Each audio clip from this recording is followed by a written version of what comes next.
لا إله إلا الله وحده لا شريك له وأشهد أن محمدا عبده ورسوله يا أيها الذين آمنوا اتقوا الله حق تقاته ولا تموتن إلا وأنتم مسلمون يا أيها الناس اتقوا ربكم الذي خلقكم من نفس واحدة وخلق منها زوجها وبث منهما رجالا كثيرا ونساء اتقوا الله الذي تساءلون به والأرحام إن الله كان عليكم رقيبا يا أيها الذين آمنوا اتقوا الله وقولوا قولا سديدا يصلح لكم أعمالكم ويغفر لكم ذنوبكم ومن يطع الله ورسوله فقد فاز فوزا عظيما. أما بعد فإن أصدق الحديث كتاب الله خير الهدي هدي محمد صلى الله عليه وسلم وشر الأمور محدثاتها وكل محدثة بدعة وكل بدعة ضلالة وكل ضلالة في النار أو كما قال صلى الله عليه وسلم.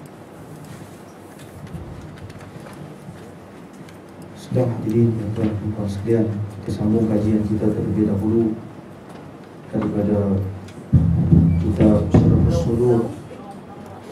As-Sudur Tahrim Raf'il Qubur, mana pada sisi yang lalu kita dah masuk pernyataan Al-Imam Syaukani tentang sebab penulisan buku ini ataupun risalah ini, surat ini. Kata beliau, saya ulang sedikit, lakinnahu waqa'a lil-imam Yahya ibn Hamzah maqalatan tadullu ala annahu yara annahu la ba'sa bil-qibab wal-mashahid ala qubur al-fudala. Akan tetapi telah berlaku pada Al-Imam Yahya ibn Hamzah satu penulisan yang menunjukkan bahawasanya beliau berpendapat tidak ada ataupun tidak menjadi masalah untuk membina kubah-kubah dan juga membina taman di atas kubur orang-orang yang baik. Walam yaqul bidzalika ghayruhu, tidaklah berkata sedemikian selain daripada Imam Hamzah. Wala ruwiya an ahadin siwa, dan juga tidak pernah diriwayatkan daripada seorang pun selain daripadanya. Wa man dzakaraha min al-muallifin fi kutub al-fiqh min az-zaidiyyah fa huwa jarrun ala qawlihi wa iqtida'un bihi. Dan adapun yang dinyatakan oleh pengarang-pengarang di dalam kitab-kitab fiqh bermazhab mazhab Zaidiyah, mazhab Zaidiyah, maka ia sebenarnya berpunca ataupun berasal daripada pendapatnya, yakni pendapat Al-Imam Yahya ibn Hamzah. Itu adalah asal. Okey, tuan-tuan dan puan-puan sekalian, kita berhenti sampai dekat situ. Jadi kita juga telah menyebut bahawasanya mazhab ni di atas muka bumi pada hari ini ada banyak mazhab.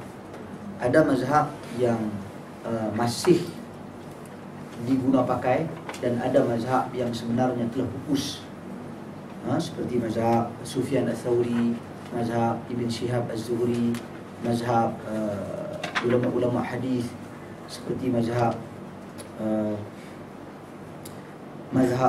Al-Imam Al-Bukhari sendiri, begitu juga mazhab Sufyan Al-Uyainah, Al-Layth ibn Sa'ad. Ini semua mereka masing-masing ada mazhab masing-masing.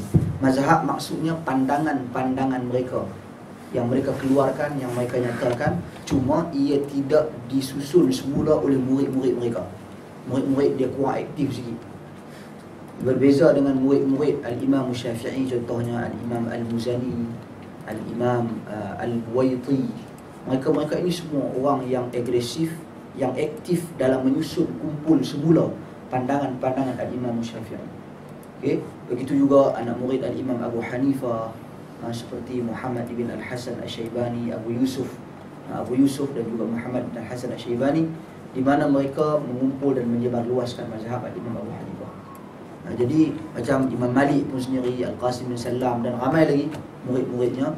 Begitu juga Imam Ahmad bin Hanbal, ada murid-muridnya yang tersendiri. Jadi atas dasar ini, tuan-tuan dan puan-puan sekalian, munculnya mazhab Zaidiyah Yang mana mazhab Zaidiyah ini mereka muncul daripada Al-Imam Zaid. Imam Zaid, di mana kalau dilihat kepada sejarah mazhab Zaidiyah ni, sebenarnya ia juga merupakan aliran akidah.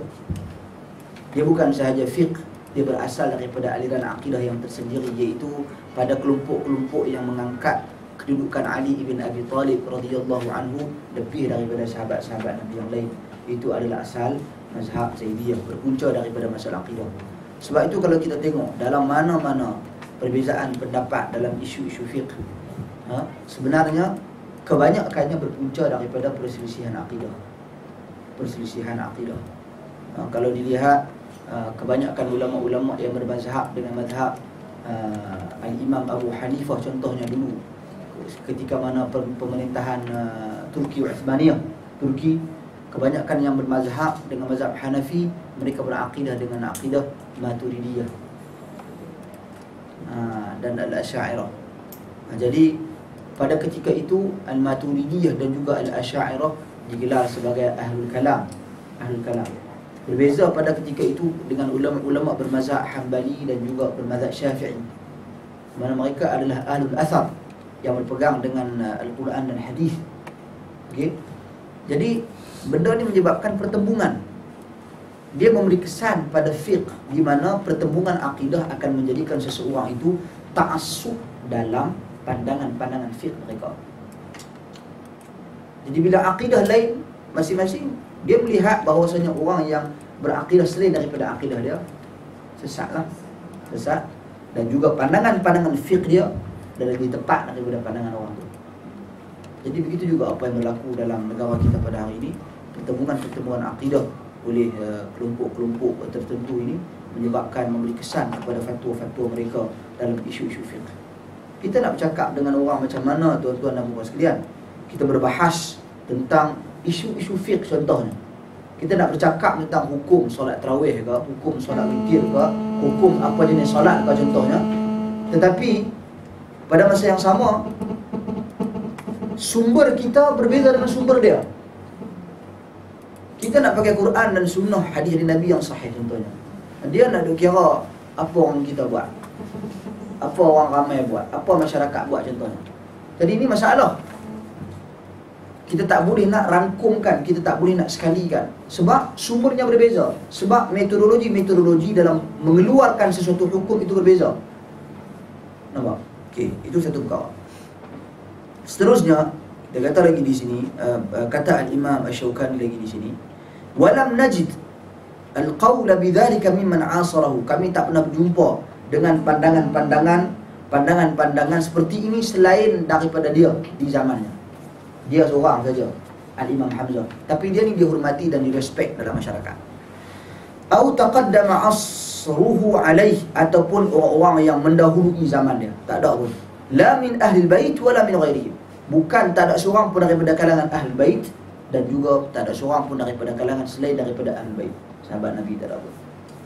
Kalau disebut sebagai mazhab Az-Zaidiyah, disandarkan kepada orang yang cinta ahli bait lebih. Tapi dalam isu ni mendirikan binaan di atas tanah perkuburan ataupun menghias tanah perkuburan, tak dinukilkan daripada seorang daripada kalangan Ahlul Bait, seorang pun tak ada. Jadi you kata you cinta Ahlul Bait, you kata you mengangkat kedudukan Ahlul Bait, tapi macam mana boleh ada pandangan yang macam ni? Menyelisih pandangan Ahlul Bait, menyelisih pandangan generasi-generasi sahabat ridwanullahi alaihim. Wa hakadha iqtasara sahibul bahr alladhi huwa mudarrisu kibari Zaidiyah.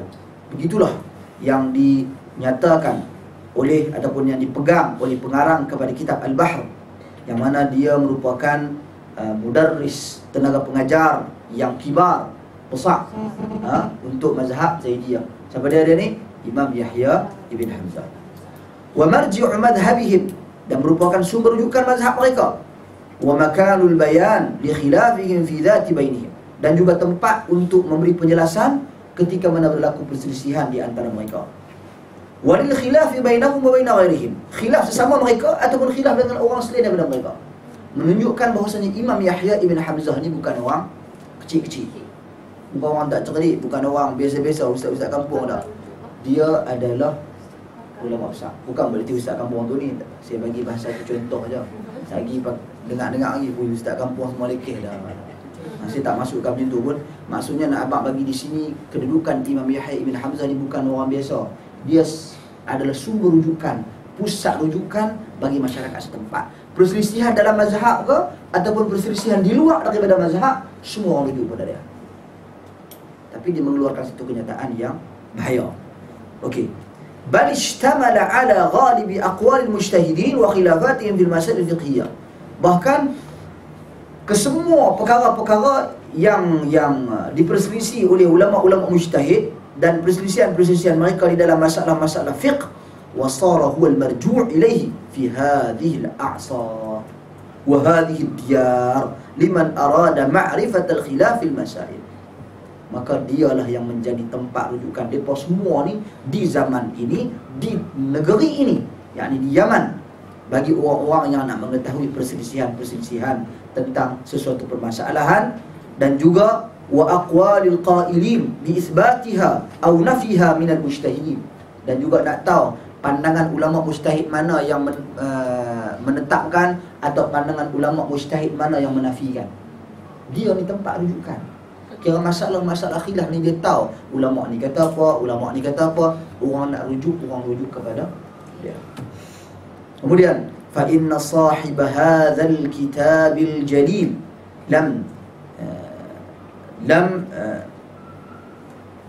lam yansub hadhihi al-maqalata a'ni jawaza raf'il qibab wal mashahid ala qubur al-fudala illa ila al-imam Yahya wahdah.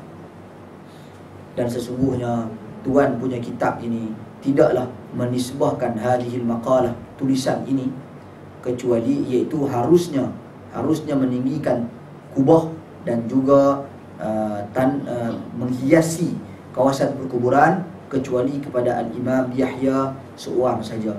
Menunjukkan penulis di zaman beliau menisbahkan, menyandarkan kitab ini kepada, ataupun penulisan ini kepada beliau sahaja, fatwa ni kepada beliau saja. Okey, tuan-tuan dan puan sekalian, Al-Imam Syaukani ni dia dah mula panjang, saya dah cerita itu. Kita dah baca dah semua perkataan-perkataan dia. Dia mula dengan menjelaskan kepentingan kembali kepada Al-Quran dan Sunnah ketika mana berlaku perselisihan, dan dalam usaha tersebut kita ketepikan isu usia, ketepikan isu senioriti, ketepikan isu kehebatan, penguasaan ilmu yang hebat dan sebagainya. Yang penting perkataan sesiapa yang bertepatan dengan Quran dan Sunnah itu tetap benar dan perlu didahulukan. Itu penjelasan yang panjang oleh Al-Imam Asy-Syaukani.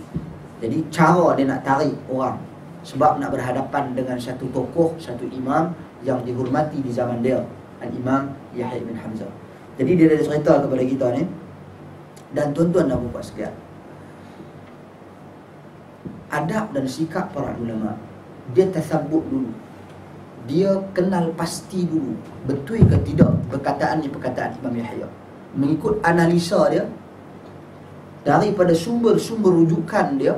Dia dapati bahawasanya semua fatwa-fatwa yang berkaitan dengan isu keharusan meninggikan ataupun membina kubur di atas kubur, menghiasi kubur ni, semuanya disandarkan kepada Al-Imam Yahya. Jadi setelah dia buat kepastian ni, dia tulis secara pasti, maka baru dia nak membuat penjelasan. Kalau setakat dengar-dengar angin-angin, orang kata tak ada. Itu satu.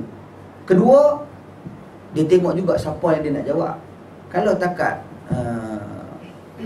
penulis ni orang-orang yang tak glamour dan popular, dulu cerok-cerok mana lah kita katakan, lebih baik jangan popular kan dah. Ini sikap ulama dulu. Tapi kalau penulis itu seorang yang popular, seperti Imam Yahya bin Hamzah contohnya, begitu juga macam Al-Imam Al-Ghazali, popular dengan penulisan Ihya Ulumuddin, menyebabkan satu dunia mengambil manfaat daripada kitab tersebut, menyebabkan ulama-ulama seperti Zainuddin Al-Iraqi, ulama besar hadis, dia kata kitab ni orang ambil manfaat, tapi sayang dalam kitab ni ada banyak hadis-hadis yang lemah dan palsu. Jadi dia berusaha untuk membuat penilaian semula terhadap teks hadis dalam kitab tersebut. Jadi dia buat penilaian, dia cek mana hadis yang sahih, mana hadis yang dhaif, dia cek satu persatu. Maka dia buat analisa. Kalau kitab tersebut tidak bermanfaat ataupun orang penulis kitab tersebut pun tidak terkenal, biar kitab tu biar hilang dalam sejarah, biar orang tak ambil manfaat. Tapi kerana orang duk ambil manfaat, maka menjadi tanggungjawab untuk membuat analisa. Jadi begitu juga Imam Syaukani. Oleh kerana Imam Yahya ni sumber rujukan semua orang, jadi cara dia nak jawab pun dia kena ada teknik dia, dan juga dia kena perlu ambil kesempatan menjelaskan kepada masyarakat bahawasanya apa yang kenyataan Imam Yahya dalam isu ni, walaupun kita hormati dia, walaupun kita sayangi dia, tetap kita kena dahulukan Al-Quran dan As-Sunnah. Disebut, dia nukilkan dalam salah satu kitab yang menyebut tentang kenyataan Imam Yahya. Masalah Al-Imam Yahya, la ba'sa bil qibab wal mashahid ala qubul al-fudala wal muluk li isti'mal al-muslimin wa lam yunkir, ataupun wa lam yunkar.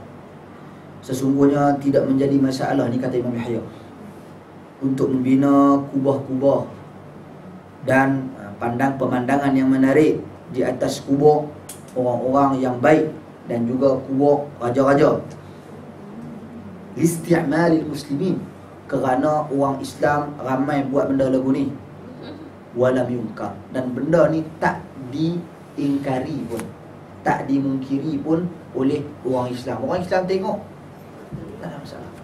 Dia menggunakan teori majority. Teori majority, ataupun satu lagi teori dia bagi apa? Arus perdana. Teori majority dan teori arus perdana, boleh tahu. Jadi ini dua teori yang biasa digunakan. Arus perdana, majority, dulu dah guna dah ni, zaman Al-Imam Syaukani. Tuan-tuan dan puan sekalian, okey, waqi' semasa. Sebab apa? Sebab orang sekeliling tak ada siapa ingkari pun, dan benda ni telah menjadi satu perkara biasa yang diguna pakai. Orang tak ada siapa nak ingkar, tak ada siapa nak marah. Habis takat tu perkataan dia. Ini ulasan Syaukani pula. Kata Imam Syaukani, faqad arafta min hadha annahu lam yaqul bidzalik illa al-Imam Yahya. Engkau telah ketahui, yakni wahai pembaca, sesungguhnya tidaklah yang berkata sedemikian kecuali Imam Yahya. Wa arafta dalilahu alladhi istadalla bihi, dan engkau juga telah mengetahui daripada perkataannya tadi dalilnya yang dia guna untuk berhujjah. Okey, wa huwa, dalil apa? Wa huwa isti'malul muslimin ma'a adamin nakir, iaitu orang Islam duk beramai, duk melakukan benda ni tanpa wujud di sana sebarang pengingkaran. Majority harus berdana. Okey, thumma dzakara sahibul bahri hadha ad-dalil alladhi istadalla bihi al-Imam Yahya fil ghaibi wa iqtasara alayhi wa lam ya'ti bi ghairihi. Kemudian telah menyatakan perkara ini pengarang kitab Al-Bahr, yang mana dalil yang digunakan oleh Imam Yahya, dan dia memadai dengan dalil ini sahaja, dan dia tak datangkan dalil selain daripada dalil ini. Dalil ini je, keharusan bina-binaan dan kubur. Pasal apa? Pasal ramai orang buat dan tidak ada wujud di sana pengingkaran zaman berzaman. Jadi pasal apa kita nak marah? Okey. Fa idza arafta, dan apabila kamu ketahui perkara ini, fa idza arafta hadha taqarrara laka anna hadha al-khilafa waqi'un baina al-Imam Yahya wa baina sa'id al-ulama. Bila kamu jelas benda ni, jelas perkataan Imam Yahya, jelas penghujahan dan pendalilannya. Imam Syaukani ni dia adil, dia buat analisa semua, dia cek semua apa dalil Imam Yahya. Dia bukan tak tengok pandangan saja, dia tengok dalil yang diguna pakai dan bagaimana berhujah dengan dalil tersebut. Dia kata bila kamu jelas benda ni, maka kamu akan dapati bahawasanya telah berlaku perselisihan antara Imam Yahya dan ulama-ulama semuanya. Siapa dia? Minas sahabati, daripada kalangan sahabat, tabi'in, wa minal mutaqaddimin, dan juga ulama-ulama terdahulu daripada ahlul bait. Ahlul bait, dia dah sebut ahlul bait ni, pasal Zaidiyah ni mazhab yang cenderung kepada ahlul bait. Wal mutaakhirin, dan juga ulama-ulama mutaakhir ini, wa min ahli al-madhahib al-arba'ah wa ghairihim, dan juga daripada kalangan ulama-ulama mazhab yang empat dan selain daripada mereka. wa min jami'il mujtahidin, dan daripada semua mujtahid-mujtahid yang dulu dan yang terkemudian. Nampak? Tuan-tuan dan puan sekalian, ini satu faedah di sini. Syekh Abdul Muhsin Abbad, saya kitab ni saya surat ni saya baca ataupun saya mengambil manfaat daripada penjelasan Syekh Abdul Muhsin Al-Abbad. Dia ada syarah, dia ada ulas dalam ceramah dia. Satu ceramah dibacakan kitab ni kepada dia, tulisan ini. Syekh Abdul Muhsin Abbad ni seorang tokoh ulama hadis yang besar, kibar pada hari ini yang masih hidup. Umur pun dah 80 lah. Jadi masih lagi mengajar di dalam Masjid Nabawi. Jadi dia yang buat tahqiq. Tahqiq ni maksudnya penilaian semula ke atas manuskrip disalah ni. Itu nama dia di sini, Abdul Muhsin ibn Hamad Al-Abbad. Abdul Muhsin ibn Hamad Al-Abbad Al-Badr. Jadi dia boleh dikatakan daripada kalangan beberapa orang, tak ramai dah, ulama hadis yang besar yang hidup sampai hari ini. Ini sangat-sangat terkenal lah kalau di Timur Tengah, dan mengajar juga dalam Masjid Nabawi. Jadi dia ulas di sini sikit. Dia kata ala qa'idati Ibn Jarir allati dzakaraha Ibn Kathir 'inda tafsirihi qawluhu ta'ala wa la ta'kulu mimma lam yudhkar ismullahi 'alayhi wa hiya anna khilaf al-wahid aw al-ithnain la yu'athir fi al-ijma'. Tengoklah, Al-Imam Syaukani di sini dia tulis, dia kata kenyataan Al-Imam Yahya ini menyelisihi semua ulama. Sama ada sahabat Nabi, tabi'in, ulama terdahulu, Ahlul Bait, kemudian ulama di kalangan Ahlul Bait yang mutaakhir ini, ulama-ulama mazhab 4 dan selain daripadanya, dan semua ulama-ulama mujtahidin dulu dan kini. Kalau kita perhati, kalau kita baca takat tu, kita akan merasakan bahawasanya tak ada seorang pun yang kata harus bina-bina atas kubur. Kita akan faham lagu tu. Tapi tiba-tiba kalau kita jumpa juga pandangan orang lain, contoh pandangan ada lah 2-3 kerak orang, dia kata boleh. Itu ustaz tu, nama tu kata boleh. Okey, kata Syekh Abdul Muhsin Abbad, Al-Imam Syaukani dia praktikkan kaedah yang diguna pakai oleh Ibn Jarir At-Tabari, ulama tafsir yang besar, yang dinyatakan oleh Ibnu Kathir ketika mana menafsirkan firman Allah, wala ta'kulu mimma lam yuzkar ismullahi alaihi, dan jangan kamu makan sesuatu yang tak dibacakan bismillah ke atasnya, iaitu anna khilaf al-wahid aw al-ithnain la yu'athir fil ijma', iaitu penyelisihan seorang ataupun dua tidak memberi kesan kepada kesepakatan. Kalau macam tiba-tiba ada orang kata seorang, dia ni kata boleh buat binaan dia kubur, tak memberi kesan terhadap kesepakatan ulama yang begitu ramai. Apatah lagi dalam membicarakan isu ini, ijma' kesepakatan adalah kesepakatan orang-orang yang ada otoriti untuk buat kesepakatan. Bukan kumpul kampung kita, geng Taman Tun contohnya, kita sepakat benda ni. Itu tak dikategorikan sebagai ijma'. Itu tak dikategorikan sebagai ijma'. Ijma' adalah kesepakatan mujtahid, ulama-ulama mujtahid. Jadi sebab tu kata Syekh Abdul Muhsin Abbad bila dia ulah, dia kata sesungguhnya dalam isu ini Al-Imam Syaukani memaksudkan kesepakatan ulama-ulama mujtahid daripada kalangan sahabat Nabi, tabi'in. Adapun penyelisihan seorang ataupun dua, benda itu sama sekali tidak memberi kesan kepada kesepakatan yang kukuh. Nampak? Okey. Wala ya'taridu hadha bihikayatin man haka qaul al-Imam Yahya fi mu'allafihi mimman jaa ba'dah min al-mu'allifin. Dan perkara ini juga tidak memberi kesan bagi orang-orang yang menghikayatkan, yakni meriwayatkan perkataan Imam Yahya di dalam penulisan-penulisan mereka, iaitu daripada kalangan ulama-ulama yang datang selepas daripada Imam Yahya. Pasal semua diambil oleh Imam Yahya. Jadi walaupun ramai daripada kalangan mereka yang ramai 10 orang ke 20 orang ke 100 orang ke, tapi semua dia petik daripada Imam Yahya. Jadi benda ni tak memberi kesan sama sekali kepada kesepakatan sahabat Nabi, kepada kesepakatan ulama-ulama mazhab 4 dan seterusnya. Okey. Fa inna mujarrada hikayatil qawli la yadullu ala anna al-haki yakhtaruhu wa yadhhabu ilayhi. Dan begitu juga perlu kita ketahui, sesungguhnya hanya dengan menukilkan pandangan Imam Yahya bukan menunjukkan penukil itu memilih pendapat Imam Yahya dan berpegang dengannya.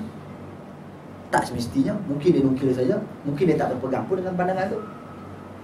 Kata Imam Syaukani, dia kata di sini, fa in wajadta qailan min ba'di min ahli al-ilm yaqulu biqawlihi wa hadha yurajjihuhu, sekiranya kamu menemui seseorang yang berpandangan dengan pendapat Imam Yahya daripada kalangan ahli ilmu, berpegang dengannya dan menyatakan bahawasanya pandangan Imam Yahya ini pandangan yang paling tepat. Okey. Kata dia titik 2 di sini. Dia kata, fa in kana mujtahidan kana qailan bima qala Imam Yahya zahiban ila ma dhahaba ilayhi bidzalika ad-dalil alladhi istadalla bihi, wa in kana ghayra mujtahid fala i'tibara bimuwafaqatihi li'annaha innama tu'tabar aqwal mujtahidin la aqwal muqallidin. Sekiranya orang yang berkata pandangan Imam Yahya itu tepat, dia ni orang mujtahid, maka sebenarnya dia sama seperti Imam Yahya. Okey, iaitu dia berpegang dengan dalil yang digunakan pakai oleh Imam Yahya, sebab Imam Yahya tak ada dalil, tak kemukakan dalil. Okey, Imam Yahya tak kemukakan dalil, dia hanya bagi pandangan, dalil dia orang awam, orang ramai, dan benda ni tak diingkari oleh sesiapa pun.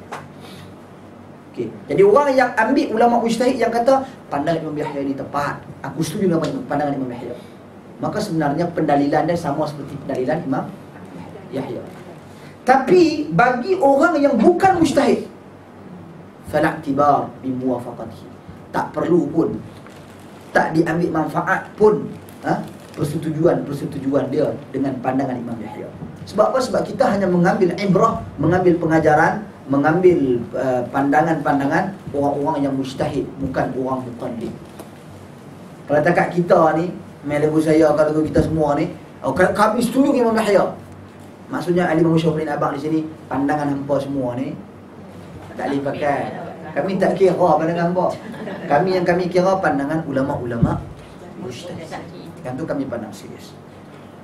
Kemudian kata Imam Syaukani lagi, fa idza aradta an ta'rifa hal al-haqq ma qalahu al-Imam Yahya aw ma qalahu ghayruhu min ahli al-'ilm fal wajibu 'alayka raddu hadha al-ikhtilaf ila ma amarana Allah bir-radd ilayhi wa huwa kitabullah wa sunnati rasulih wa kitabullah wa sunnatu rasulih sallallahu alaihi wasallam. Apabila kamu telah mengetahui, apabila kamu ingin mengetahui apakah kebenaran itu yang disebut oleh Imam Yahya, ataupun apakah kebenaran itu disebut oleh ulama-ulama selain daripada Imam Yahya, maka wajiblah bagi kamu untuk mengembalikan perselisihan ini kepada apa yang Allah perintahkan kepadanya, iaitu kepada kitab Allah dan sunnah Rasulnya. Ini metodologi, prinsip untuk kita mengembalikan sesuatu isu permasalahan itu. Bila main masalah orang tengkak bab mayang tarawih ke, masalah tiap-tiap tahun, kalau nak dengar berapa ke 20 ke pasum, dan pelbagai isu yang berkaitan tentangnya, maka penyelesaiannya adalah mengembalikan kepada Al-Quran dan juga As-Sunnah. Fa in qulta, apabila kamu berkata, bayyinni al-amal fi hadha ar-radd hatta tatimma al-fa'idah wa yattadihu al-haqq min ghairihi wal musib min al-mukhti fi hadhihi al-mas'alah. Macam ni dia tulis surat ni. Jadi dia tulis ni macam dia bercakap dengan kita. Maka dia kata, apabila kamu berkata, kalau kamu berkata, jelaskanlah kepadaku macam mana cara nak mengembalikan isu ini kepada Al-Quran dan Sunnah sehingga sempurnanya faedah, dan jelas kebenaran itu daripada kesilapan, dan juga kebenaran daripada kesalahan dalam isu permasalahan. Maka Al-Imam Syaukani kata, qultu, maka aku berkata, iftah lima aqwaluhu sam'an. Okey, wa arhafu lahu zihnan wa ha ana uwaddihu laka al-kayfiyyah al-matlubata wa ubayyinu laka ma la yabqa 'indaka ba'dahu raib wa la yusahibu dhihnuka wa fahmuka 'inda lubs. Maksud dia, buka telinga tu lueh-lueh. Ni macam mana dia kata? Buka telinga tu lueh-lueh, buka minda tu lueh-lueh. Sekarang ni aku nak terangkan kepada hangpa semua cara, kaedah yang dituntut sekiranya berlaku perselisihan pendapat dalam isu seperti ini. Dia dah cerita dah sebelum ni, tapi ni kita nak praktik satu isu. Dia ambil isu hukum membina binaan di atas kubur. Dan aku akan jelaskan kepada kamu yang mana penjelasan ini takkan datang dah selepas itu raib, wasyak, wasangka, ragu-ragu, tak ada. Takkan ada sebarang keraguan. Wala yusahibu dhihnuka wa fahmuka 'indahu lubs. Dan juga tidak akan menemani pemikiran kamu dan juga kefahaman kamu selepas daripada ini al-lubs, satu kekeliruan, selaput. Tak ada. Lepas ni hampa akan terang, clear. Okey. Tuan-tuan nak clear. Tuan-tuan dan puan sekalian, kita baca. Tak banyak lah ni, sikit. Seterusnya dia bawa nombor satu sekali. Qala Allah subhanahu. Kita boleh gunakan teori ni bila kita nak bersembang dengan orang. Apa-apa isu pun yang diperselisihi, yang berkaitan dengan agama kita, gunakan teori dan kaedah. Mula-mula sekali dia bawa apa? Wa ma ataakumur rasulu fakhudhuhu wa ma nahakum anhu fantahu. Dia bawa Quran dulu nombor satu. Maksudnya firman Allah Subhanahu wa taala dalam surah Al-Hasyr ayat yang ke-7, apa-apa yang dibawa oleh Rasulmu maka kamu kena ambil, dan apa-apa yang Rasul larang maka kamu kena tinggalkan. Wattaqullah innallaha syadidul iqab. Bertakwalah kepada Allah, sesungguhnya Allah Subhanahu wa taala itu memiliki siksaan yang sangat-sangat berat. Okey. فهذه الآية فيها الإيجاب على العباد بالائتمار بما أمر به الرسول صلى الله عليه وسلم والأخذ به والانتهاء عما نهى عنه صلى الله عليه وسلم وتركه. Maksudnya ayat ini menunjukkan wajib ke atas seseorang hamba itu menyuruh ataupun melaksanakan sesuatu yang diperintah oleh Rasul dan berpegang dengannya, dan juga meninggalkan sesuatu yang dilarang oleh Rasul dan mengambil langkah meninggalkannya. Tuan-tuan dan puan sekalian, ini adalah asas. Ini mula-mula sekali sebelum kita nak cakap orang nak cerita isu dasar permasalahan. Kemudian dia bawa lagi firman Allah Subhanahu wa taala di dalam surah Ali Imran, ayat yang selalu kita dengar. Qul in kuntum tuhibbunallah fattabi'uni yuhibbukumullah. Kamu kata kamu cinta kepada aku, maka ikutlah aku, nescaya kamu akan dicintai Allah Subhanahu wa taala. Sebab itu Al-Imam Ibnu Katsir bila dia tafsirkan ayat ni dia kata apa? Laisa sya'nu an yuhibb, innama sya'nu an tuhab. Beza sikit. Bukan merupakan perkara penting itu apa yang dia suka, yakni apa yang kita suka. Tapi perkara yang paling penting itu adalah kamu itu dicintai apa tidak oleh Allah Subhanahu wa taala. Kita dicintai tak? Bukan apa hak kita suka. Kita jangan tanya apa hak kita suka. Kalau tanya apa hak kita suka, saya mungkin suka yang ni.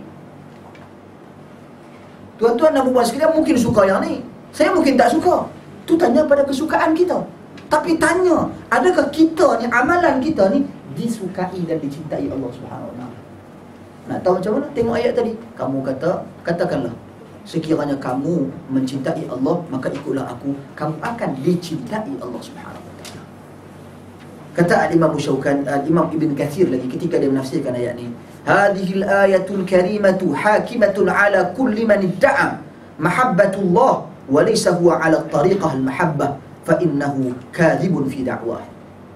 Ayat ini merupakan menjadi hakim bagi setiap orang yang mendakwa dia mencintai Allah Subhanahu wa taala, tetapi sebenarnya dia bukan berada di atas jalan kecintaan tersebut.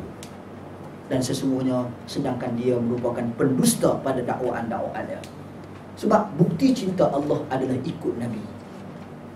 Tak ikut Nabi, sebenarnya dia tidak mencintai Allah Subhanahu Wa Taala, dan dakwaannya adalah dakwaan yang bersifat palsu. Tuan-tuan dan puan-puan sekalian, sebab tu kalau kita lihat dalam surah Hud ada persamaan dengan ayat kedua-dua ayat ini. Antaranya firman Allah Subhanahu Wa Taala dalam surah Hud ayat yang ke-88. Firman Allah Subhanahu Wa Taala, وَمَا أُرِيدُ أَنْ أُخَالِفَكُمْ إِلَى مَا أَنْهَاكُمْ عَنْهُ. Maksudnya, aku tidak mahu, tidak akan menyelisihi kamu terhadap apa yang aku telah larang kamu dengannya. Maksudnya di sini, ini wasiat Nabi sallallahu alaihi wasallam. Wasiat Nabi sallallahu alaihi wasallam kepada para sahabat. Kepada para sahabat ridwanullahi alaihim, yang mana Allah Subhanahu Wa Taala nyatakan bahwasanya kewajipan kalian adalah sebenarnya untuk mengikuti segala perintah, bukan menyelisihi segala perintah. Kewajipan asal adalah ikut, bukan menyelisih. Sebab itu kalau dilihat kepada sababun nuzul, sebab turun ayat ini, kisah seorang wanita, kisah seorang perempuan yang mana dia ni datang kepada sahabat Nabi Ibnu Mas'ud radhiyallahu an. Ibnu Mas'ud ni dia diriwayatkan satu hadis daripada Nabi sallallahu alaihi wasallam tentang al-washimah wal mustawshimah, wal wasilah wal mustawsilah, iaitu laknat Allah Subhanahu Wa Taala ke atas tatu, orang yang pakai tatu dan orang yang tolong cacah tatu tersebut. Dan laknat Allah juga bagi orang yang wasilah, yang sambung rambut dia dan juga tukang penyambung rambut. Tukang yang sambung dulu ni laknat. Itu ada lagi an-namisah wal mutanammisah, iaitu orang yang mencabut bulu di bahagian muka dia dan juga tukang cabut bahagian muka, tak termasuk perisai dan juga janggut, kening. Okey, dan yang jelas di muka tu adalah kening lah. Yang jelas di muka tu adalah kening. Tapi sebagian ulama memasukkan janggut disebabkan hadis-hadis Nabi SAW tentang janggut itu sangat jelas. Cuma mereka berselisih tentang hukum memendekkan janggut saja. Adapun kesepakatan empat mazhab, janggut adalah wajib disimpan. Itu kesepakatan. Cuma mereka berselisih dalam isu mengambil sebahagian daripada janggut. Berdasarkan hadis Nabi SAW yang sangat banyak. Kata Nabi SAW, "A'fu liha wa hafu syawarib, khaliful majus." Hendaklah kamu tinggalkan, simpankan janggut dan juga pendekkan misai. Lah ni kita misai ambil masuk dalam mulut. Sangkut kurma nasi penuh. Misai. Jadi ini di antara yang disebut oleh Nabi SAW. Benda-benda ni mungkin kita katakan dia tak diberi penjelasan. Hadis Nabi ada, tapi mungkin kita pernah dengar ke, mungkin kita tak pernah dengar, dan mungkin kita tidak mendapat penjelasan. Dan benda ni kesepakatan ulama empat mazhab, cukur janggut haram. Cukur haram. Cuma mereka berselisih dalam isu mengambil sebahagian daripada janggut. Jadi sebab tu sebahagian daripada mereka berhujah dengan perbuatan Ibnu Umar radhiyallahu anhuma, apabila setiap kali melaksanakan ibadah haji dia ambil sebahagian janggut dia. Cuma ulama yang tetap berpegang dengan janggut ni kena tinggal, dia kata Ibnu Umar ambil ketika mana dia buat haji saja. Dia pergi buat umrah ataupun haji saja, dan dia hanya ambil segenggam. Mereka melihat kepada kadar ukuran yang Ibnu Umar ambil. Satu kelompok lagi dia tak melihat kepada kadar ukuran, dia melihat kepada potong. Bila potong, haruslah potong, ikut suka nak potong banyak mana pun, tapi jangan sampai cukup saja. Sebab kata Nabi SAW, selisihilah Yahudi dan selisihilah Nasrani. Jadi itu sebab tu saya katakan, sebagai ulama memasukkan dalam pengertian an-namisah wal mutanammisah, laknat Allah Subhanahu Wa Taala kepada yang cabut bulu di bahagian muka ni, iaitu termasuk janggut sekali. Oh.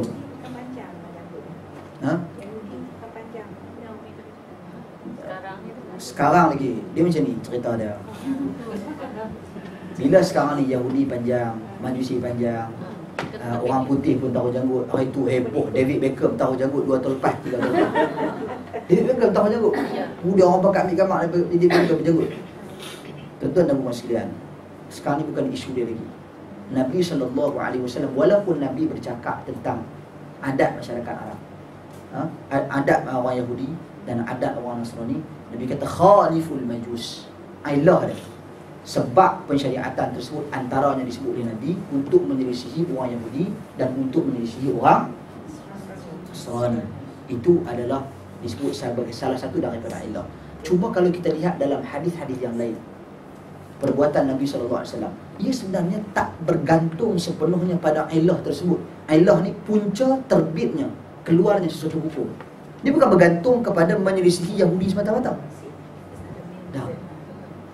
Sebab Yahudi, tuan-tuan dan puan sekalian, sama ada Yahudi ataupun Nasrani di zaman Nabi SAW, bukan semuanya juga janggut.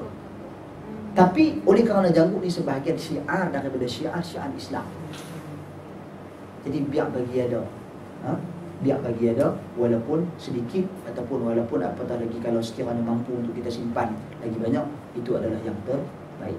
Jadi ilah punca larangan ataupun larangan potong janggut ataupun perintah supaya disimpan janggut ini sebenarnya bukan pengkhususan disebabkan oleh sama dengan Yahudi semata-mata ataupun membezakan dengan Yahudi semata-mata, tetapi ia sebenarnya lebih luas lagi. Ia adalah sunnah yang dipraktikkan oleh Nabi. Bahkan Nabi sebut di dalam hadis yang menceritakan tentang fitrah. Fitrah manusia ni adalah simpan janggut. Fitrah manusia ni adalah nipiskan lisan, kumis. Jadi ini adalah benda yang dijelaskan oleh Nabi SAW. Ustaz, ada contoh kat kawasan Gombak tu, saya tengok ada orang banyak buat bidaan kubur sebab waris mati kata situ ada on and off banjir. Jadi mereka takut nanti batu nisan ke jadi hanyut. Jadi dia buat bidaan tinggi pada kubur. Okay, dia sekiranya ada sebab, ada sebab-sebab yang khusus, seperti takut runtuh ke, takut tanah lembut ke, terhakisan dan sebagainya, tidak menjadi masalah. Bukan dia buat cantik-cantik. Yes, yang tu masalah dia. Kalau sekadar kita nak tahan, bila kita buat biasa-biasa aja. Kita tak mau, kita nak bezakan antara kita dengan Yahudi, Nasrani apa semua, di mana mereka ini menghias tanah perkuburan mereka. Kalau tengok macam Nirvana, Nirvana kubur dia cantik kan, cantik apa ni, rumput kapet semua. Jadi dia nak buatkan kubur tu sebagai satu taman untuk kita masuk, untuk kita merasakan seronok masuk dalam kubur. Kubur ni bukan untuk tempat-tempat yang macam tu. Kita tak, agama kita bukan agama yang menyembah kubur. Agama kita agama yang Nabi SAW suruh kita ibtiad, minta jauh daripada beribadat di atas perkuburan. Kita hanya ziarah kubur, kita mendoakan si mati dengan doa yang sabit daripada Nabi SAW. Lepas tu balik. Bukan suruh duduk situ, bukan suruh ambil ini, kuih raya ni, nak raya ni. Sebahagian daripada negara lah tertentu, dia pergi makan kuih raya semua di kubur. Di Singapura contohnya, hari raya bawa kuih semua, pergi makan semua di tanah perkuburan. Jadi hal-hal seperti ini sebenarnya salah dalam Islam, salah. Jadi tuan-tuan dan puan sekalian, ini satu kejahilan sebenarnya. Benda ni mungkin tak sampai ataupun tak dijelaskan.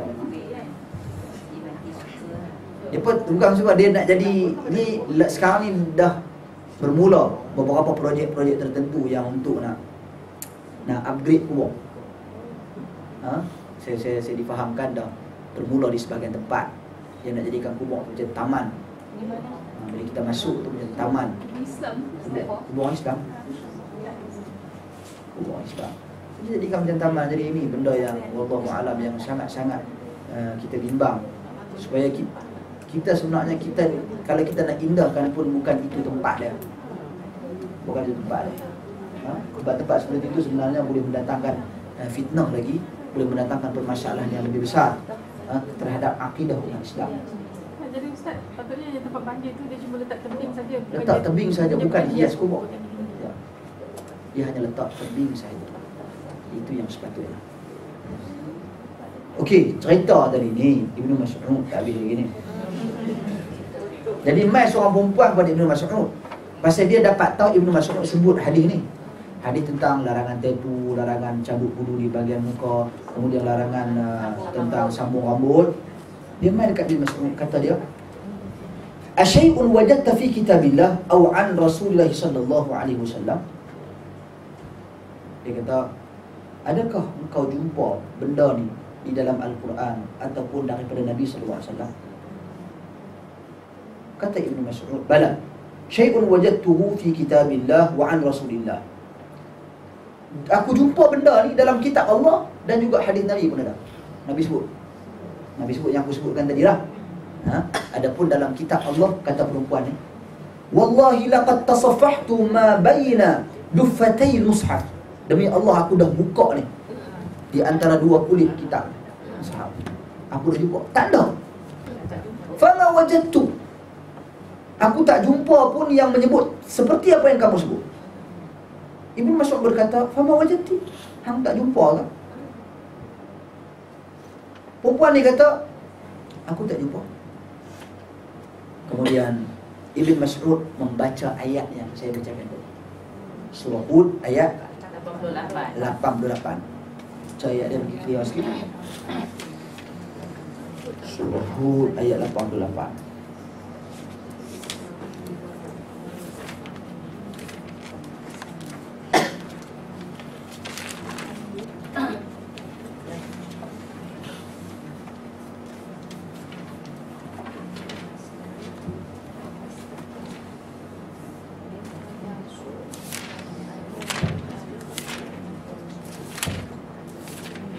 Okey, ini maksud dia.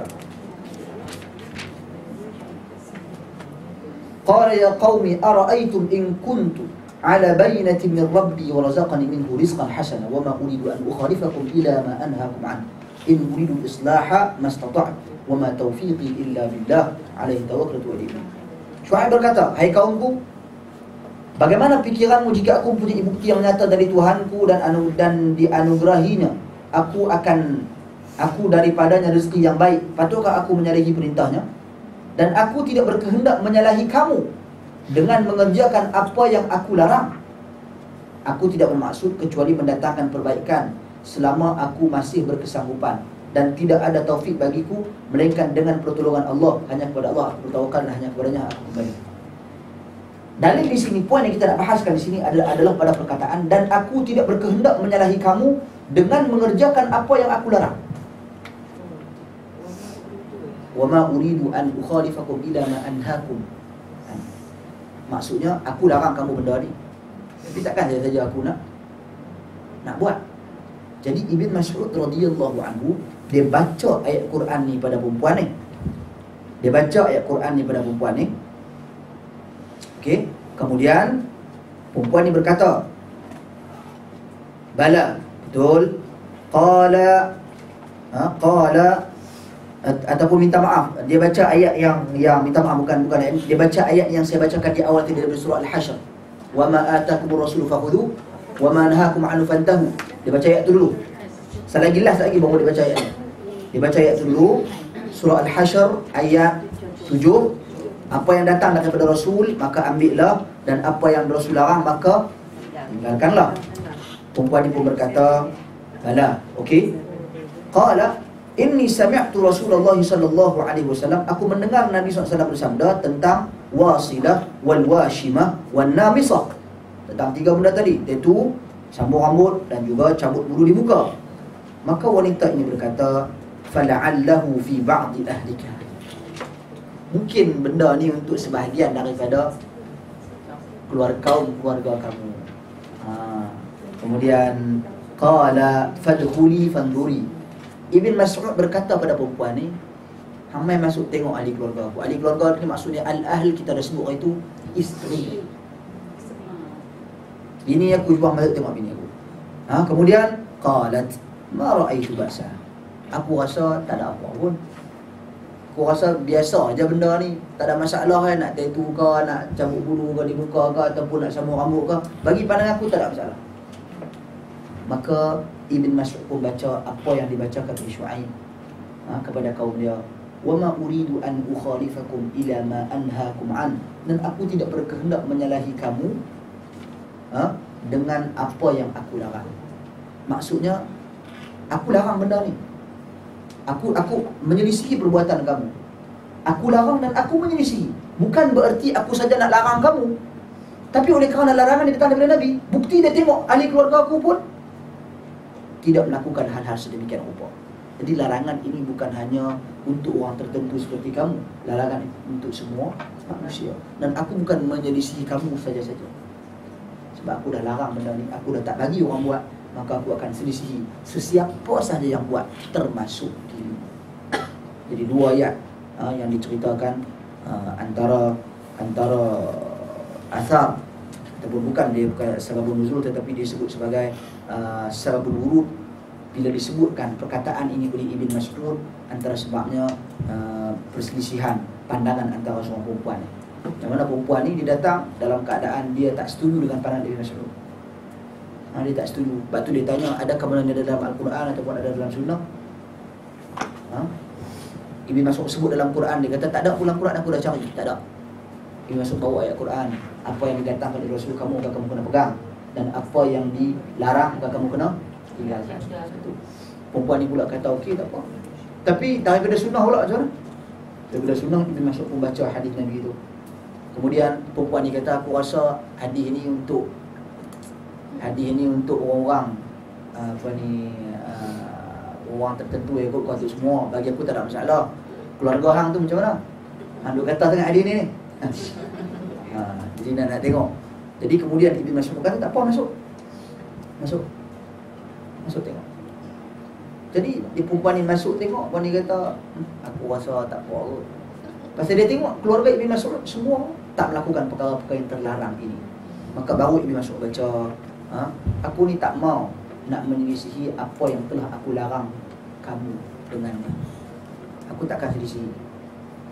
Jadi ini tuan-tuan muslim kisah bagi ayat ini. Jadi ini muqaddimah Al-Imam Asy-Syaukani dalam kita nak menjawab sesuatu isu. Okey tuan-tuan muslim, kita berhenti di situ dulu, nanti kita sambung teknik-teknik menjawab seterusnya. Wallahu a'lam.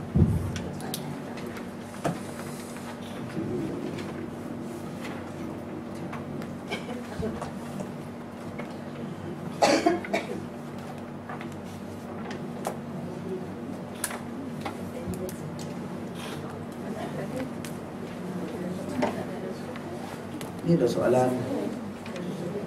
Saya ambil ni dulu. Salam Ustaz, boleh ke sumbangan untuk binaan pondok, binaan sekolah tahfiz dan binaan rumah anak yatim ini akan sebagai zakat harta? Ini isu yang diperselisihi turun-temurun. Dia pertama sekali kita kena tahu asnaf zakat ni ada berapa? Ada 8. Firman Allah Subhanahu wa taala, innamas shadaqatu lil fuqara wal masakin wal 'amilina 'alaiha wal mu'allafati qulubihim. Apa ni? Innamal fuqara innamas shadaqatu lil fuqara wal masakin wal 'amilin. Apa dia seterusnya ayat dia? Wal mu'allafati qulubihim wa fir riqab wal gharimin wa ibn as-sabil wa fi sabilillah. Okey, ibn as-sabil fi sabilillah. Maksudnya sedekah itu, sedekah dalam Al-Quran ni Allah gunakan perkataan sedekah di mana ia merujuk kepada dua maksud. Satu sedekah sunat, satu sedekah wajib. Adapun dalam asnaf yang 8 yang Allah nyatakan di dalam ayat ini merujuk kepada sedekah yang wajib, iaitu zakat. Sesungguhnya zakat ini kata Allah Subhanahu wa taala lil fuqara, fakir, wal masakin, kedua orang miskin. Okey, wal 'amilin, amal. Kemudian wal mu'allafati qulubihim, orang yang nak dilembutkan hati mereka. Okey, wa fil riqab, yakni orang anak-anak apa ni, kita nak bukan anak yatim, kita nak bebaskan hamba. Wal gharimin, iaitu orang yang berhutang. Wa ibnis sabil, orang yang mana mereka ini bermusafir kemudian hilang mereka tidak memiliki wang ataupun yang cukup ataupun hilang barang-barang mereka di ibnu sabil. Dan yang ke-8 fi sabilillah, orang yang perang di jalan Allah Subhanahu wa taala. Ini adalah asal 8 kelompok yang mana mereka inilah asnaf zakat yang layak menerima zakat. Apa jenis zakat tu? Zakat yang mana? Termasuk zakat harta.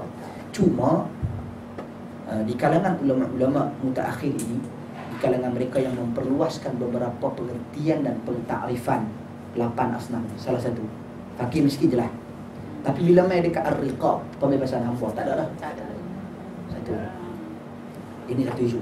Kemudian fi sabilillah, yang ketiga Ibnu Sabil. 3 perkara ini yang kebanyakan ataupun sebahagian daripada ulama kontemporari pada hari ini memperluaskan penjelasan dan tafsiran. Okey, satu, fi riqab, ar-riqab. Ar-riqab ni anak yatim. Bukan, hamba. Jadi dia kata, ini falsafah sikit lah. Dia kata membebaskan seorang itu daripada hamba menjadi jiwa merdeka. Jadi kalau kita membebaskan seorang itu daripada kesesatan kepada cahaya yang terang, daripada kejahilan kepada ilmu, maka ini termasuk dalam ar-riqab juga. Jadi daripada teori ini mereka mengharuskan kita bayar zakat bagi orang yang nak pergi belajar untuk ilmu. Atas dasar ini baitul mal praktik juga. Itu satu. Kemudian ada lagi mereka menggunakan tafsir yang sama juga pada Ibnu Sabil. Ibnu Sabil ni orang nak pergi berjalan. Bila pergi berjalan dia kira tak ada duit, tak cukup duit. Jadi pelajar-pelajar juga boleh dikategorikan sebagai Ibnu Sabil. Okey. Yang ketiga, fi sabilillah. Fi sabilillah dia kata untuk anak yatim. Kita buat tu kerana Allah, fi sabilillah. Kita buat untuk orang yang berperang berjihad, untuk nak bina masjid. Ini semua fi sabilillah. Apa juga bentuk kebaikan. Jadi mereka memperluaskan tafsiran. Saya katakan bukan kesemua mereka menggunakan poin-poin yang sama. Maksudnya yang ni guna riqab. Ada yang pakai fi sabilillah untuk memperluaskan semua jenis benda. Ada yang menggunakan ar-riqab khusus untuk orang yang nak tuntut ilmu. Ada yang menggunakan Ibnu Sabil untuk orang nak tuntut ilmu. Ada orang gunakan fi sabilillah untuk orang nak tuntut ilmu. Jadi macam-macam ilmuwan ni, macam-macam pandangan dan pendapat mereka. Okey. Kalau tanya saya lah, kita kembali kepada nas Al-Quran yang asal. Nas Al-Quran yang asal sebut asnaf 8. Pengertian satu persatu Nabi SAW dah jelaskan terang benderang. Satu-satu semua dah tahu apa itu fakir, apa itu miskin. Fakir orang yang flash pinggang, tak ada apa. Tak ada apa tu. Pagi makan pagi, petang makan petang. Itu saja. Orang miskin dia ada harta, tapi hanya mencukupi untuk dia kehidupan seharian dia sahaja. Tak mampu nak lebih daripada tu. Duduk di KL gaji 1,800, miskin tu. Lo nak bayar rumah, kereta, betul saja. Nampak minyak lagi dan semuanya. Tuan-tuan dan puan sekalian. Jadi benda-benda macam ni dia kena tengok. Tu kategori miskin tu. Lepas tu lagi, apa ada lagi? Amil. Amil tak apa, kita bercakap lah. Amil ni kira orang yang dipertanggungjawabkan, dapat lesen, dapat kebenaran untuk nak kutip zakat, pungut zakat. Yang tu tak apa. Mu'allafah. Al-mu'allafatu qulubihim jelas. Sama ada orang tersebut belum masuk Islam ataupun orang tersebut dah masuk Islam. Belum masuk Islam syarat dia memang dekat jiwa dia dengan Islam dah. Bukan dia duduk tengah-tengah, duduk kapiak tak ketahuan. Kita nak pergi tarik hamal ni, kau bagi zakat kan? Kita tak ada. Dia serang Islam dah, tak boleh. Tapi kalau dia dekat dengan Islam, kecenderungan dia kata, ni aku nak kaji pasal Islam, yang tu boleh. Al-mu'allafah, untuk lembutkan hati mereka. Begitu juga al-mu'allafatu qulubihim juga diartikan sebagai orang yang mana mereka ini dah masuk Islam. Mu'allaf untuk dekatkan lagi mereka dengan agama. Kalau dia orang mampu tak kaya, Macam mana? kalau dia ada berkaya, Tak ada masalah. Al-mu'allafah boleh. Al-mu'allafah untuk dekatkan boleh. Dia tak kira sebab kategori miskin ni lagi. tak ada. Contoh yang seterusnya lagi, al-gharimin, orang yang berhutang. Orang berhutang ni dia kaya. Kaya banyak duit pasal tapi hutang 5 juta, 10 juta tak mampu, bankrupt. Bankrupt tapi duduk rumah mewah. Rumah kereta semua mewah semua. Tengok tu kaya lah. Tapi layak dia terima zakat. Ya, pasal dia kategori dia hutang. Pasal dia hutang. Tapi dia boleh jual rumah Ustaz. Dah okey. Tuan-tuan dan puan sekalian, saya kata sama ada dia boleh jual rumah ke, dia boleh jual kereta ke, tapi kalau kita nak pergi lagi, no problem. La kama nawait. Tapi Ustaz, adakah lebih baik bagi ke orang miskin? Ustaz, daripada kat dia? Lebih baik tak payah abang. Lebih baik, memang lebih baik. Tapi saya kata, kalau ada dalam kategori ni, boleh. Pasal apa? Okey, saya bagi satu hadis daripada kisah Ma'an dengan juga bapak dia Yazid. Ma'an dengan bapak dia ni pergi ke masjid bagi sedekah ke orang. Lepas tu anak dia lalu, bapak dia kata, kau ni hang bagilah pasal-pasal anak pun.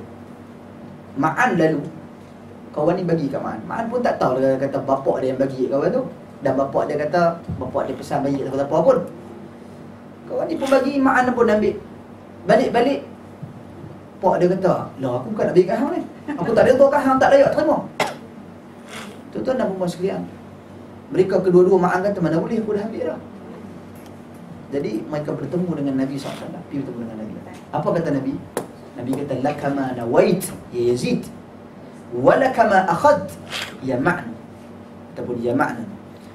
Maksudnya, bagi kamu apa yang kau niatkan wahai Yazid, bagi Ma'an kamu berhak untuk mengambil benda tersebut, barang tersebut. Jadi memang sewajarnya orang yang berhutang ni, dia kena settlekan, dia kena jual rumah dia kena ini semua, balik harta dia semua, memang patutnya. Tapi kalau kita nak bayar zakat atas sebab nak settlekan hutang dia, no problem. No problem. Ustaz, tambahan. Lagipun semasa orang ni kaya, dia banyak bayar zakat. Jadi bila dia sampai kepada keadaan dia perlukan zakat, jadi tak salah kita nak bagi dia. Tak salah. Walaupun dia ada kereta. Tak salah. Sebab dalam kategori asnaf yang 8, dia layak. Dia bukan pasal miskin ni, sebab Allah bezakan 8 kelompok. Ni pasal hutang, yang ni pasal fakir, ini pasal miskin. Contoh, orang yang Ibnu Sabil, dia kaya, tapi dia sampai ke Itali, hilang semua, orang rompak dia semua, tak ada apa nak ambil. Jumpa orang Islam, boleh nak bagi zakat daripada ketiga tu? Boleh bagi zakat. Ambil 3-4 atim tu, apa yang ambil 2,000, aku bagi zakat kan, hang boleh guna duit ni untuk hang balik. Contoh.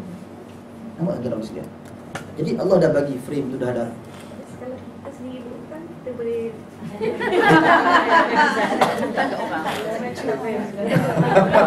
kawan bagi zakat. Tu kena minta zakat. Dia kalau kita sendiri berhutang, sebab tu orang yang dalam kategori dia berhutang sebenarnya tak gugur kewajipan zakat kat atas dia. Dia tetap kena bayar zakat dengan kadar dia mampu, dan hutang dia itu adalah sebahagian daripada zakat. Zakat dia perlu dia bayar.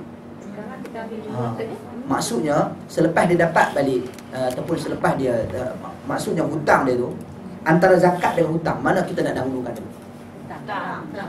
Hutang kita kena dahulukan dulu. Hutang dia, maksud saya sekarang ni, asalnya hutang dia pun adalah termasuk dalam zakat. Contoh, katakanlah lah ni nisab apa? Ukuran untuk mewajibkan seseorang untuk keluarkan zakat. Berapa dia kadar dia sekarang ni? 2.5 tu adalah benda yang dikeluarkan, tapi kadar dia berapa ribu? 9,000 kan? 9,000 lebih kurang. 9,000 cukup haul, cukup tempoh setahun. Okey. Cukup tempoh setahun bagi zakat harta. Kemudian cukup nisab dengan 9,000 tu, daripada ni wajib keluar 2.5 kan, 20%. Katakanlah dia berhutang dia berhutang, tak tahu lebih 100,000. Dia berhutang 5,000. Baki daripada duit dia ada apa? 4,000. Okey. Zakat asalnya disebabkan terhimpun duit dia 9,000 tu dalam masa setahun tak bergerak, tetap kena bayar 2.5% daripada 9,000. Bukan kena tolak, ambil 4,000 saja. Sebab dia dah terkumpul masuk dalam tempoh setahun. Cukup haul dia. Tak cukup haul, cerita lain. Sekarang ni kita berbincang tentang cukup haul dia. Itu dua syarat. Okey, cukup haul dan cukup nisab. Okey, kita nak cerita bab ni. Okey. Nak cerita lah ni, jelas apa yang disebutkan oleh Allah di dalam Al-Quran, satu persatu kelompok yang merupakan asnaf zakat. Okay.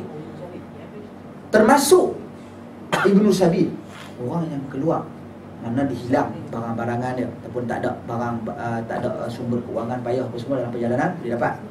Begitu juga fisabilillah. Fisabilillah dalam Al-Quran merujuk kepada orang yang keluar berjihad, berperang.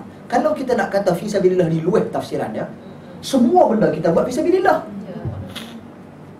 Semua benda fisabilillah. Mana ada benda bukan fisabilillah? Termasuk bagi sedekah untuk fakir miskin, semua ni fisabilillah. Ar-riqab, dia berkata ar-riqab tak ada. Mana boleh kata tak ada? Suatu hari nanti akan ada balik sistem penghambaan. Benda ni dah dinyatakan di dalam hadis Nabi SAW. Laku peperangan suatu hari nanti, kita tak boleh kata penghambaan ni tak ada dah. Memang Nabi datang untuk menghapuskan sistem penghambaan. Tetapi adakah ia menafikan kewujudan sistem Islam lamanya? Tak mestinya. Tak menafikan kewujudan habisnya ataupun tiada lagi sistem Islam lamanya. Tak menafikan benda tu. Okey. Begitu juga yang seterusnya, Ar-Riqab, Ibnu Sabil dengan Fi Sabilillah. Jadi penjelasan tentang ketiga-tiga ni pun jelas di dalam Al-Quran Al-Karim dan juga hadis Nabi SAW. Jadi kalau saya lebih cenderung kepada pendapat yang menyatakan asnaf zakat untuk 8 ni. Lain daripada tu, sama ada nak buat masjid, nak bina rumah anak yatim dan sebagainya, itu termasuk dalam sadaqatut tatawwu', sedekah yang sunat. Sedekah, no problem, sedekah. Adapun kalau kita nak kategorikan sebagai zakat, kita bagi ke anak yatim atas dasar dia miskin, atas dasar dia orang susah, bukan bagi atas dasar dia anak yatim. Sebab cuba tengok, agama ini sangat cantik. Dengan anak yatim ni kita memang wajib berkasih sayang dengan dia. Memang wajib, memang tanggungjawab kita kasih dia, pegang kepala anak yatim. Satu sunnah Nabi SAW. Haram makan harta anak yatim. Jaga dia dengan elok-elok. Allah dah bagi kelebihan dia kat situ dah. Dah banyak dah kelebihan dia. Jadi sebab tu Allah tak masukkan dia dalam kategori asnaf zakat. Nampak? Jadi ini satu susunan yang sangat-sangat subhanallah yang Ustaz, kalau yang orang miskin tu adakah perlu utamakan adik-beradik? yes, perlu utamakan adik-beradik semestinya. Banyak pendalilan yang menunjukkan di dalam hadis di Nabi SAW yang kita perlu utamakan kaum keluarga kita. Ini Nabi SAW menyebut kepada sahabat, jangan tinggalkan kaum keluarga kamu dalam keadaan kefakiran selama-lamanya. Dan kita kena bezakan zaman kita dengan zaman para sahabat dari sudut iman dan takwa. Adakah orang pada hari ini anak-anak kita sama seperti anak-anak Abu Bakar? Yang bila Abu Bakar keluarkan ke semua harta benda dia, 4,000 dirham yang dia ada semua keluar balik nak bagi sedekah. Osman keluar semua harta benda dia. Jadi bila keadaan kita tak sama dari sudut tu, baik kita praktikkan hadis Nabi yang Nabi sebut pada seorang sahabat, wathuluthu kathir. Dia nak sedekahkan semua harta dia, Nabi kita jangan. Dia kata separuh boleh, separuh pun tak boleh. 1/3. 1/3 tu pun kata Nabi wathuluthu kathir. 1/3 tu pun kira banyak. Tapi tak apalah, 1/3 pun boleh. Sebab apa? Sebab mereka layak menerima harta pusaka kita. Kalau kita sedekah semua sekali, wasiat semua sekali bagi kat orang, anak kita nak makan apa? Tidak boleh.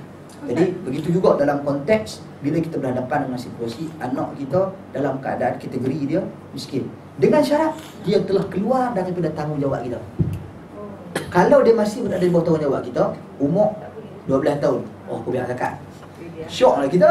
Dia duk makan di rumah, kita duk bela apa semua, biar zakat syok kita duk duit duk tu. Tapi kalau dia dah keluar berkahwin, dia dah bina rumah tangga sendiri, dia dah ni kerjaya sendiri, dia kehidupan dia telah terasing dengan keluarga, pada ketika tu dia mengalami masalah loan bank ke, hutang ke, apa semua ke, maka pada ketika tu mak ayah dia boleh sponsor dia, yang ni boleh bayar zakat tu dia. Kalau adik-beradik yang susah sebab dia malas pun kita kena bagi zakat pada dia juga. Bukan kena bagi, boleh bagi. Jangan tengok pasal dia malas tu dah. Boleh bagi. Boleh bagi. Bukan. Dia sekarang ni dari nafkah pun kita kena bagi zakat pada dia. bukan kena bagi, kita kena bagi. Sekarang ni kita ada pilihan 8 kelompok. Kita boleh memilih siapa yang kita nak bagi, siapa yang kita tak mau bagi. Nabi SAW kita bagi satu situasi, datang seorang lelaki yang mana badan dia sihat elok lagi. Dia meminta sedekah oleh Nabi. Nabi SAW tegur dia. Nabi kata hang ni dah badan duit elok lagi sihat, kerjalah sendiri. Pergi kerja sendiri. Itu cara Nabi SAW. Tapi kalau ditanya kepada kita, apakah hukum kita nak bagi zakat kepada orang yang dia miskin tapi dia malah nak kerja? Hukumnya adalah boleh. Sah zakat kita. Soal dia malah kerja, tu masalah dia, bukan masalah kita dah. Okey, kita jangan pi.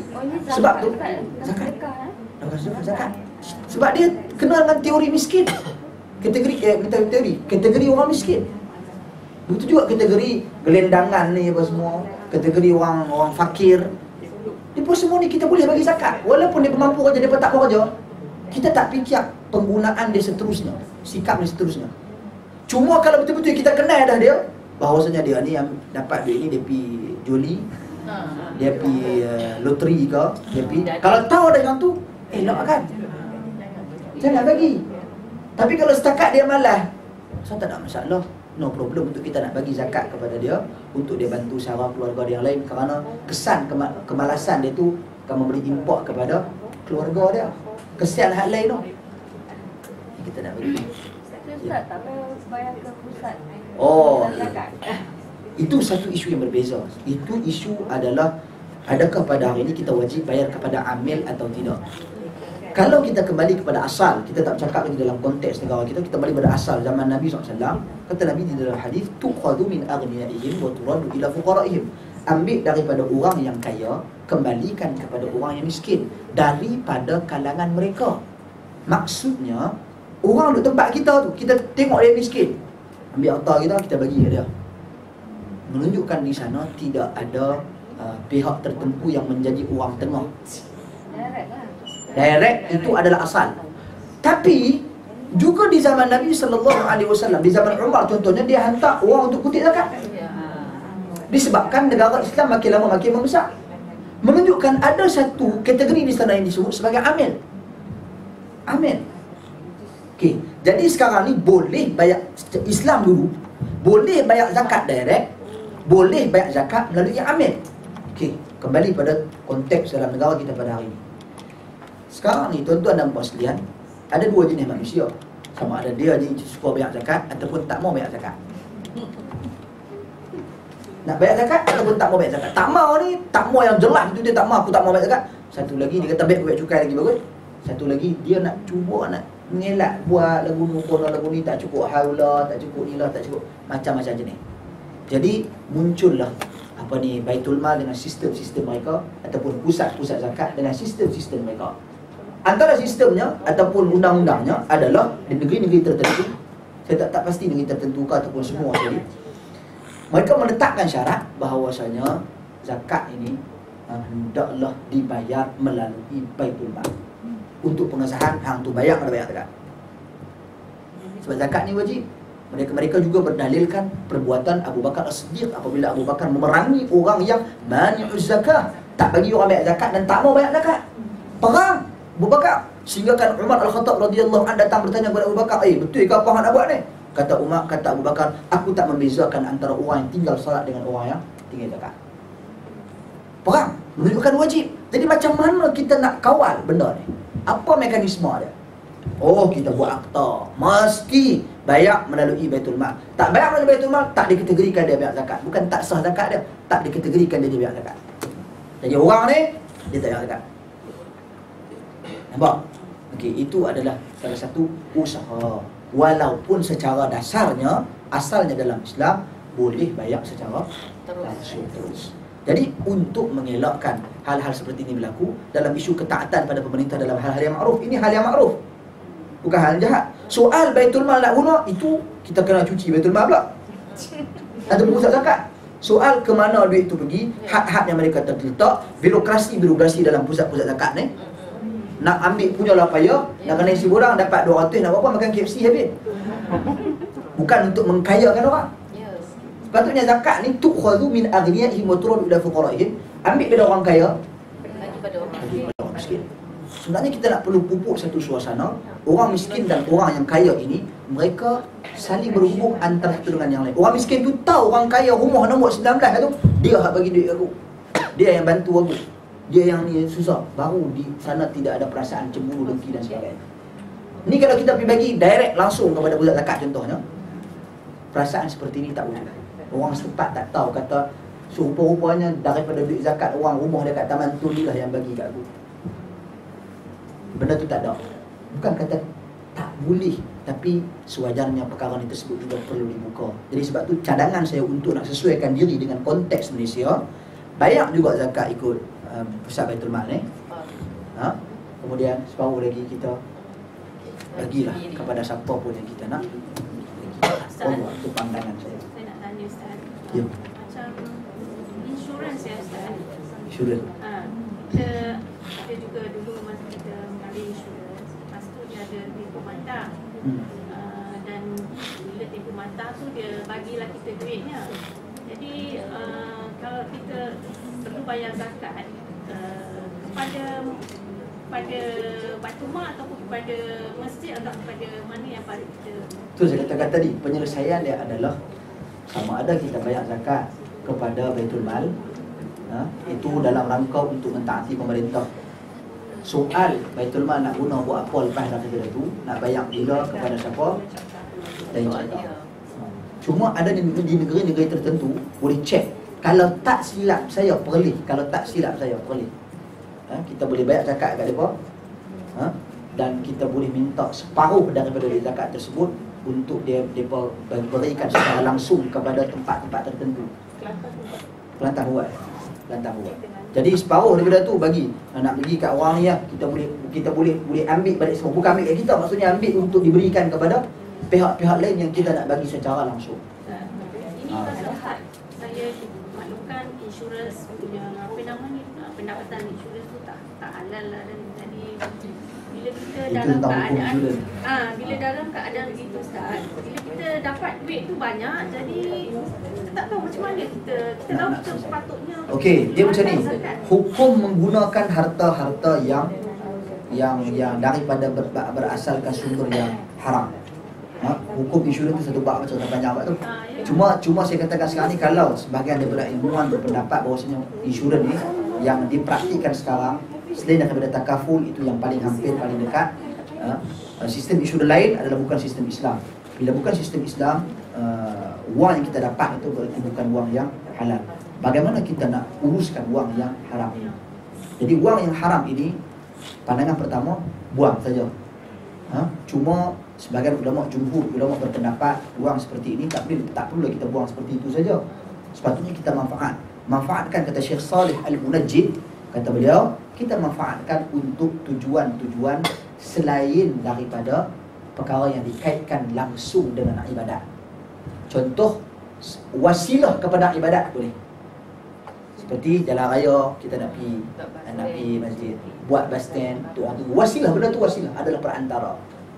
Kalau orang guna bus stand tu untuk buat benda-benda yang maksiat, tapi kalau untuk menganjurkan solat, langsung itu tak boleh.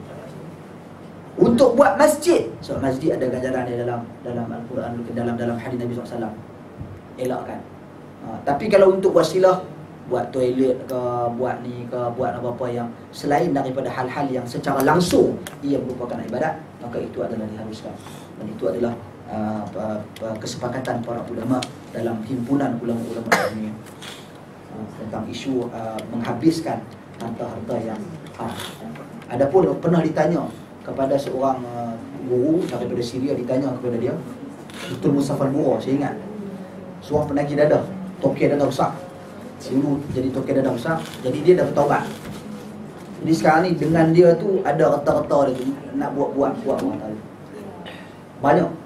Jadi kata Syekh, separuh itu semua harta tersebut adalah diberikan kepada perkara apa yang saya sebutkan tadi, untuk wasilah kepada ibadat ni, wasilah, bukan ibadat asal. Dan tinggalkanlah kepada diri dia benda yang mencukupi untuk perbelanjaan harian dia dengan kadar hayat dia. Anggaran lah, kata dia umur 40, lagi 30 tahun, 40 tahun, cukup takat tu saja dengan kadar yang cukup. Berarti yang ni semua duit tu haram. Walaupun duit tu, sebab dia nak urus duit dia dengan apa? Nampak? Dia bertaubat dengan Allah Subhanahu Wa Taala. Ni ada lagi ni satu soalan ni. Apakah prosedur seorang isteri telah berzina ataupun affair dan suami hendak ceraikan dia, talak 1 atau talak 3? Okey, tuan-tuan dan puan sekalian, cerai ini sebenarnya bergantung pada suami. Tapi kalau sekiranya isteri berzina, bila timbul satu isu di sana, dia panggil isu li'an. Dengar kan li'an kan? Isu li'an iaitu suami mencurigai isteri, mencurigai anak dalam kandungan isteri. Okey, jadi bila suami mencurigai isteri ini, dia ni perlu bersumpah laknat. Bila bersumpah laknat, bukan mubahalah. Ini li'an. Ini li'an. Sumpah laknat maksudnya sekiranya engkau berdusta, anak ni bukan anakku, Allah laknat kamu sekalian. Kata isteri juga pada suami, sekiranya anak ini adalah anakmu betul, maka engkau Allah Subhanahu Wa Taala laknatkan. Automatik bila berlakunya li'an, cerai. Dan cerai ini cerai yang tak boleh dirujuk kembali. Tak ada. Putus sudah. Ini dia panggil hukum li'an ya. Automatik tak boleh. Cerai, putus terus. Tidak ada. Adapun prosedur mahkamah sekarang kita kena ikutlah. Tapi li'an, hukum li'an ni bila berlaku li'an sama suami dan isteri, maka terputus hubungan terus. Okey, perlukah suami membayar memberi nafkah mut'ah kepada isteri kemudiannya? Tak ada lagi. Bila ada li'an tak ada. Bila li'an tak ada. Bila li'an tidak ada lagi nafkah untuk isteri tersebut. Sebab li'an, sebab apa? Sebab berzina. Sebab anak yang dikandungi ya. Itu betul. Kebetulan suami yang salah. Okey, sekarang ni kita dah ada teknologi. Kita boleh manfaatkan teknologi. No problem. Saya bercakap sekarang tentang hukum asal. Hukum asal, kemudian kita kembali kepada konteks realiti pada hari ini. Kita boleh cek DNA, kita boleh cek macam-macam, kita boleh cek. Tapi si suami sekiranya dia bersalah dalam hal ini, hukum kembali kepada hakim. Jadi kembali kepada hakim balik, apa penetapan hakim, apa yang suami perlu bayar ganti rugi dan sebagainya kepada isteri. Sebab kadang-kadang ada juga jahat-jahat ni, dia nak ambil peluang, dia dah malas dah ke apa ke, dia tak larat ke, dia cari perempuan ni dan sebagainya, dia bagi alasan macam-macam. Tapi dalam, saya rasakan, saya yakinlah dalam realiti pada hari ini susahlah sebab teknologi dah maju.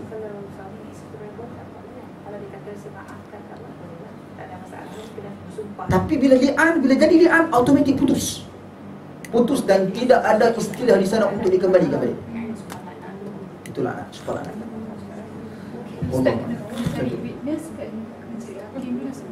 Yes, mesti.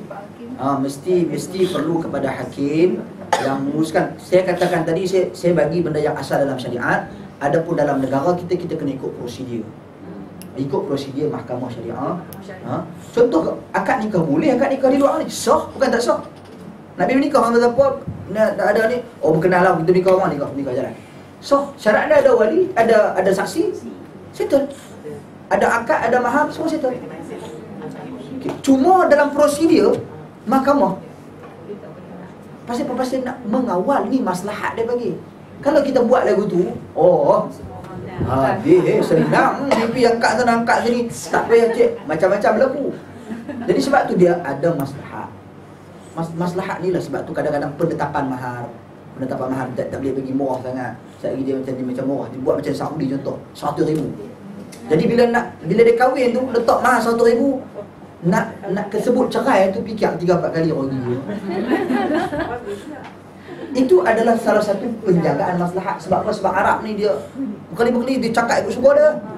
Jadi sebagai itu penjagaan maslahat, dia letak kena bagi rumah sebiji, kena bagi kereta sebiji. Pasal apa? Pasal perempuan di sana tak bebas. Maksudnya tak kerja ikut suka hati, tak ada. Jadi lelaki kena sediakan semua untuk perempuan. Dia memang kena betul-betul mampu. Beza dengan pada hari ni. Hang kereta ada. Tak apa dah, takat-takat aku bagi 100 sebulan. Dah ni mana cukup beg tangan pun 2,000. Okey. Ustaz, nasi zakat tadi kita maaf ya, zakat emas yang kita pakai ni macam mana Ustaz? Saya lebih cenderung kepada pendapat yang wajib zakat emas kita pakai ke tak pakai ke wajib. Pakai ke tak pakai wajib. Sebab saya ada orang kita lah ni, dia simpan, emas tu dia simpan, kad raya dia pakai. Jadi dia kata tak cukup haul lah. Sebenarnya hukum emas yang kita pakai ni kita wajib bayar. Dan kita sama sekali jangan bimbang bahawasanya dengan bayar zakat tu dia mengurangkan harta benda kita. Sebenarnya dengan bayar zakat ni barakah tu yang kita nak. Tapi kena cukup 85 gram kan Ustaz? Saya tak tahu, dia ikut pada kadar semasa. 85 gram. 85 gram. Okey, 85 gram. Kalau kita tak sampai 85 gram tapi kita rasa kita nak bajet tak kisahlah. Tapi dia tak wajib lah. Tak wajib. Dia jadi sedekah sunat. Last satu soalan last. Ada soalan sana? Tak boleh. Ustaz saya lah. Isu gereja. Isu gereja. Isu gereja tu besok lah, besok. Oh, isu gereja tu. Ya. Last je. Apa tu, apa hukum tabur bunga atas tubuh dengan sirap? Aku tabur bunga. Sirap Dia saya sebab tu saya nak tanya dulu. Saya heran. Yang tabur bunga tu memang pertama sekali tabur bunga tu memang tak ada dalam Al-Quran dan itu bukan adat orang Islam. Itu adalah adat masyarakat tertentu sahaja. Bahkan benda ni tak ada dalam sunnah Nabi SAW pun. Dan perbuatan yang menyelisih sunnah Nabi SAW. Tabur bunga tak boleh. Satu. Kedua, ayak tu yang saya heran. Pasal apa ayak? Kalau dah agak, bagilah ayak meluk air. Tuang meluk air. Dia suka ayak apa? Silat limau ke? Tu lah. Kalau nak, tu kalau nak sejuk. Tuan-tuan dan puan-puan sekalian. Sebab tu kita heran. Bila dia siram, kalau atas alasan nak sejuk, dulu kita tinggal dia tiap hari, tengah-tengah hari. Buat tapi curah tiap hari siram, kubur apa semua. Sebenarnya ini bukan soal sejuk, ini soal adat dia sebenarnya. Adat. Bahkan dengan siram tu pun, dia bukan siram dengan ayak tertentu, ayak bunga. Ayak bunga. Bunga ayak bunga mawar. Jadi siraman seperti ini sebenarnya itu hanyalah adat semata-mata. Dan perkara tersebut pada hari ini kalau tak dibuat, dia jadi benda pelik. Ayuh, tak siram tak. Biar kering lagu tanam kucing lah. Tanam kucing. Kan orang-orang tanam kucing-kucing mobil kan, tanam kucing. Tanam lagu tu ya, tak ada buat. Nah, tuan-tuan dan puan-puan, ini adalah syariat dalam agama kita. Soal macam mana, ringkas ni juga pun. Sedangkan jenazah ni, kematian ni perlu kita percepatkan, bukan kita perlambatkan. Ajmu kata Nabi, percepatkan segera kan. Dan tidak ada di sana usul daripada Nabi SAW yang sirah ataupun tabur bunga. Tanam pokok mereka menggunakan hadis Nabi tu. Hadis Nabi, innahum la yu'adzaban wa ma yu'adzabani fi kabir. Sesungguhnya dua itu disiksa dan tidaklah mereka disiksa kecuali dalam dosa yang bukan dosa besar. Iaitu seorang kena namimah, mengadu domba, dan seorang lagi kerana dia kencing tak cuci. Jadi nak contoh lagi di sini, Nabi pacak apa? Pacak pelepah tamar. Pelepah, Nabi tanam pokok tamar. Nabi tanam pokok tamar kan? Tak, Nabi pacak pelepah tamar. Jadi mereka mengambil hadis ini sebagai satu dalil mengharumkan tanam pokok. Pokok apa hangpa tanam? Pokok kemboja. Pasal apa tanam pokok kemboja? Pandan. Pasal apa? Wangi. Satu lagi? Tak ada wajib dah. Satu lagi apa lagi?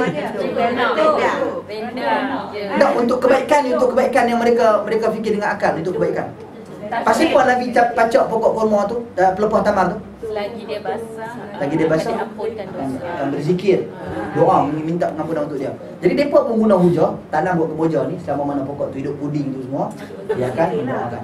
Saya katakan tanamlah pokok kayu jati. Nanti bosak tu memang tak selama-lamanya terus menerus berzikir. Jadi itu kalau kita nak fikir dari sudut logik, logik.